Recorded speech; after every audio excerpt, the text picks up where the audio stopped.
Well, hey there, pharmacy owners. Dr. Lisa Fost here. I am the CEO of Diversify RX and the host of the annual Pharmacy Profit Summit. And if you haven't heard of the Pharmacy Profit Summit, it's every year in March in Dallas. So our next one coming up is March 23rd and 24th of 2025. You can head over to pharmacyprofitsummit.com and check it out. So I want to talk to you today about, about hiring in your pharmacy. I got a great question from one of my members about about hiring and like when to hire, when do you know how to hire, and in what or he didn't actually ask what order do I hire. He asked me to confirm that his choice was good, and I very strongly disagreed with his choice. So I ended up talking to him about like what I think is the right order to hire for your pharmacy. So he had a very small pharmacy. He had started it in October of 23. So it was about a year old.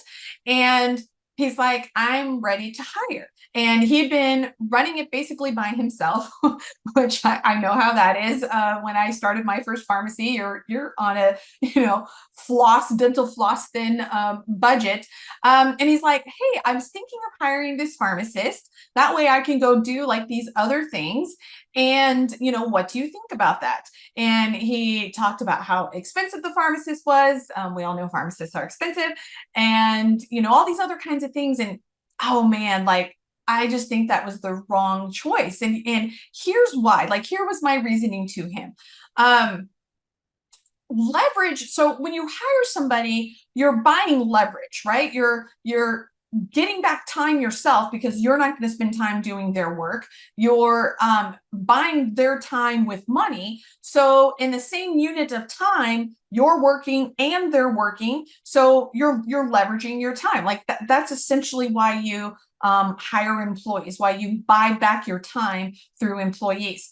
And so leveraging is one of the most important skill sets that any successful CEO needs of any kind of business. It's not a pharmacy thing. This is just like when you look at people and you look at entrepreneurs and they've made it to 7, 8, 9, 10 figures, they're really, really good. Like their number one skill is understanding leverage and getting more value than like what you put in. So the point of an employee is you pay them X amount of dollars and you get Y, which is a higher amount back. Like that's a goal. Like that's a good employee. You pay an employee $20 an hour, but you get $50 an hour in production from them, right? Like that's what the whole point of hiring employees. And so my answer to him was, you don't start at the most expensive, like what you need help with. Like I asked the owner, like what percentage of your day is spent doing pharmacist only tasks, which in my book, I limit that to like what legally a pharmacist has to do. So, maybe taking new prescriptions, obviously final check of your prescriptions, signing for controlled drugs. Like, there's obviously some things that only a pharmacist can do. And what percentage of your day is doing those pharmacist only tasks? And he admitted that wasn't a very large part of his day. And as I assumed, because, I've been there in the pharmacy before. You might be busy, you might be doing a whole lot of stuff, but it's not stuff that actually requires a pharmacist license. And so what he was going to do was he was going to hire out for the smallest percentage of his day. Now, he was going to buy some time back, but basically he was going to be having that pharmacist not only take over the pharmacist stuff, but also do other stuff, which was not pharmacist stuff. And the last thing that you want to do is pay a pharmacist salary to, take out the trash, sweep the floors, and do that kind of stuff. Now, I will say you want to hire a pharmacist that will do those things, but you as the owner, when you put on that pharmacy CEO hat, that is the least thing you want to do, is to pay the most amount of money for work that doesn't require that license that you're paying for. So what I suggested to him is he absolutely flip the script. I think the first hire should be cashiers or clerks. Those are kind of designated differently in different states, but that non-licensed person. And the reason that I suggest this non-licensed person is because they can do a ton of stuff that takes up a lot of time, takes up a lot of effort, and will free you up to do the higher level thinking for the lowest cost. Now, I don't always recommend paying cashiers like dirt bottom wages. If you listen to any of my other like hiring types of videos, like I actually encourage paying cashiers and technicians the same. They both have incredibly hard, difficult work, but it's just different work. But you can get away sometimes, especially in certain markets, with paying clerks or cashiers a little bit lower. But I don't recommend like buying rock bottom because you get what you pay for. Hiring high quality cashiers absolutely have transformed my pharmacy in the past. So just a little side bit there. But hiring that cashier first, because they actually can do, if you look at all the work in a pharmacy, and a successful pharmacy, I will say, it kind of becomes this pyramid. And the most amount of work that happens is non-licensed work. In most pharmacies. Now, if you're compounding only pharmacy or something like that, like of course there's outliers, but I'm talking about that just kind of traditional retail. If you have a super successful pharmacy, a lot of that work is non-licensed work. It's work that like cashiers and clerks can do.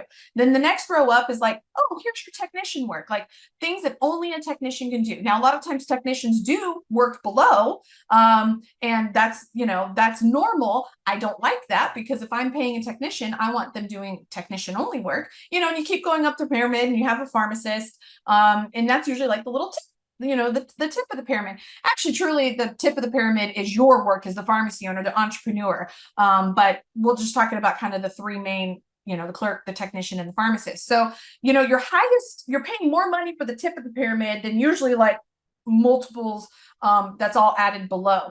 And so when you look at your work and you look at all the things that need to be done, the other thing that I really like hiring a cashier or clerk first for is they have the most interaction with your patients.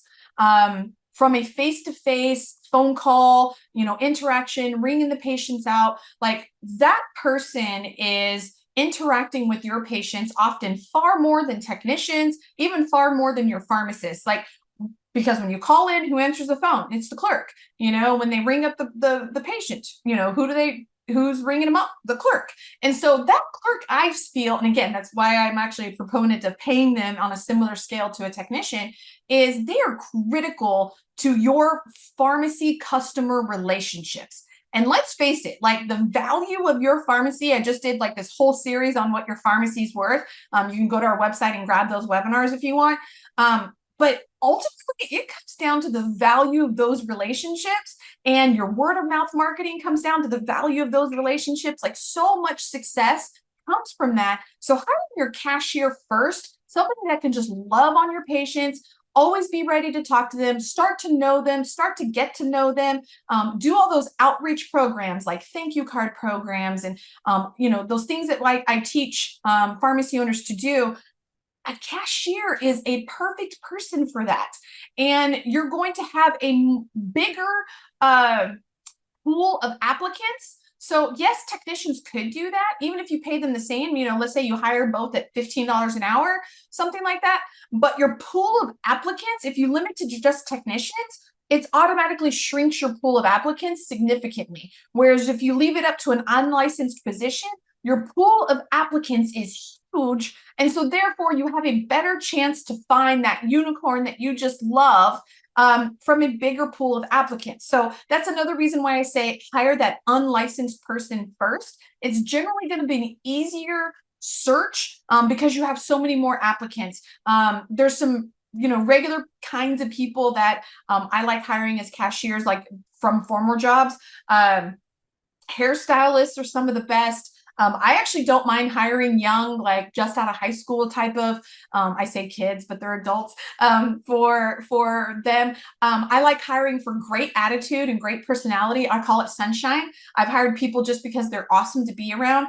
People who work at pack and ship places. Sometimes people at fast food, like fast food is a really great trainer for like cashiers and whatnot. So there's just the pool is bigger for cashiers. So they could cost you less. They might cost you the same as a technician, but you're going to have a bigger pool of people, and they're going to be focused on doing a lot of the busy work that takes time. They're going to be developing relationships with your customers. So your customers and patients are going to have like that consistency as you're bringing them in.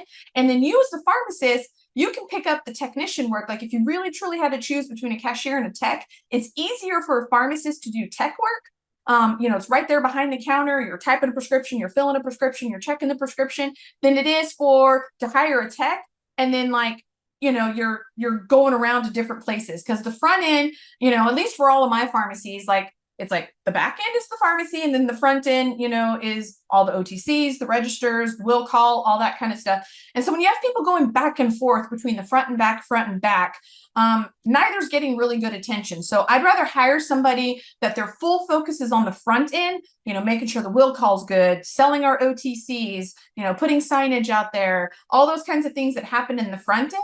And then you as the pharmacist stay in the back end. So I think it's easier to hire that cashier first. So I know that was kind of long-winded, but I think it's important to talk about like why I feel that way. So this is just why I feel. If you feel different, obviously it's your pharmacy, go do what you want. But I think you're going to get the biggest ROI. You're going to get, not just from a financial standpoint, like, yes, you're going to pay somebody $15 an hour and you're going to get a whole lot more back from them on that. But also from the perspective of building relationships with your patients. If it's always that same person every single time they come in, they start to know your patients start to know them. There just becomes a little bit of a rhythm there in that front end. And that's where that user experience is, that UX, a lot of us with phones and different technology and stuff, like you were like, oh, I love that software. It was so easy to work with. Same thing happens obviously inside your business. You want a good user experience. And so hiring a cashier full-time up there, they really get to know it. They know exactly where the products are. They know what they have in stock, all those kinds of things that's so critical of having that full person up there. So hire that cashier first. When you're ready for your next hire, then hire that technician. Absolutely, like not against techs in any way, shape, or form. But I just think first the cashier comes first, then the technician comes. I personally don't look at hiring a pharmacist until I have tapped out like all those other positions. So, you have 2 or 3 cashiers like handling all the people and handling the phones and the faxes and the will calls and everything that a clerk and cashier can do. And you have, 2 or 3 technicians that are just doing everything so that the pharmacist is only checking prescriptions, only consulting patients. If your technicians in your state can do vaccines, let the technicians do vaccines. Push all the work down as legally as far down as it can go. And that way all the people are what I coined many years ago, working at the top of your license. Like you never want to pay a pharmacist to sweep the floors. Like we all intuitively get that because you're paying the most expensive employee to do the lowest skill work. But that happens in micro levels in pharmacies every day. They have pharmacists counting pills. They have pharmacists doing vaccines. They have pharmacists doing lots of things that technicians could be doing. I even see pharmacists doing things that clerks could be doing. Like I obviously travel to a lot of pharmacies when I'm visiting different places, and I go in, people don't know me. I don't, announce myself or anything, but there's been many times where the pharmacist walks around and, tech or clerk or somebody's off over here, and the pharmacist, walks around and rings me up. And it's just like, it's great. I mean, I like talking to the pharmacist and I have that conversation, but man, like, that pharmacist should be doing pharmacist things and clerk should be doing clerk things and tech should be doing tech things. And so your ROI on so many different levels is going to be better if you go from the bottom up, if you hire from the bottom up in terms of, licensing and scope of practice work. And that way, when you have a team like that, if you're that pharmacist, then when you build that team, and that's the kind of thing, like in a previous video, I've talked about becoming a pharmacy CEO and really starting to own the pharmacy and not just be an employee in the pharmacy. That's essentially how I build up a pharmacy. You start at the bottom. And by the bottom, I don't mean the least important or the least paid. I mean bottom from a legalistic, like scope of work viewpoint. A clerk is not licensed, those kinds of things. So start from the least licensed, least restricted thing and work your way up. And then you build the systems, you build the processes, you build the training as you do that. And then when you get to you as the pharmacist, if you're the pharmacist owner, replacing you then actually becomes really easy. It's super easy to hire a pharmacist and you tell them, we have a fully working staff. They know exactly what they need to do. Like you get to walk into a well-oiled machine, and that actually becomes a very easy hire. Too many times I see pharmacists do what like this person who reached out to me did was, I'm going to hire for the pharmacist because they feel like they have to replace themselves in order to free up time. But that's honestly not what's taking up their time. And then what happens is that pharmacist is not a skilled manager. They're not a skilled trainer. They're not a skilled hirer. They're not a skilled firer. They're not a skilled performance person. And so then you put them in that position and you expect them to conduct this whole thing that you didn't even conduct, to begin with before you replaced yourself. So I see that happen a lot. And then the pharmacy just falls apart. And the pharmacy owner can get in big trouble financially because they're paying payroll to this pharmacist and everything's starting to fall apart. So, patients are leaving, patients are upset. They start getting, the word of mouth starts dying down and all those kind of negative things start happening. And it's because you hired incorrectly in terms of order. So anyways, those were the lessons that I've learned from from starting pharmacies and owning many different pharmacies. I like to work from the bottom up, work from your cashiers, your delivery drivers, those kinds of people that just are patient facing all the time. Get them really good, pay well for them. Don't hire a $10 an hour employee if you can hire a $15 an hour. The quality is worth more than just that 50% difference in salary. As long as you hire well, obviously, but get those non-licensed people that just interact with your patients, work your way up to technicians, then work your way up to a pharmacist. And then by then, when you actually replace yourself with a pharmacist and you step out of that day-to-day workflow, your pharmacy is actually operating beautifully. Like it's running well. So that's the way that I like to do it. Hopefully that was helpful for you. It just got me thinking after, when this pharmacy owner had messaged me and asking about that kind of dance of hiring and in order of hiring. So hopefully that was helpful. If it was, maybe you can share it with a friend. We're here to help all pharmacy owners love pharmacy ownership again, and we're happy to help in any way that we can. So talk to you next time. Bye-bye.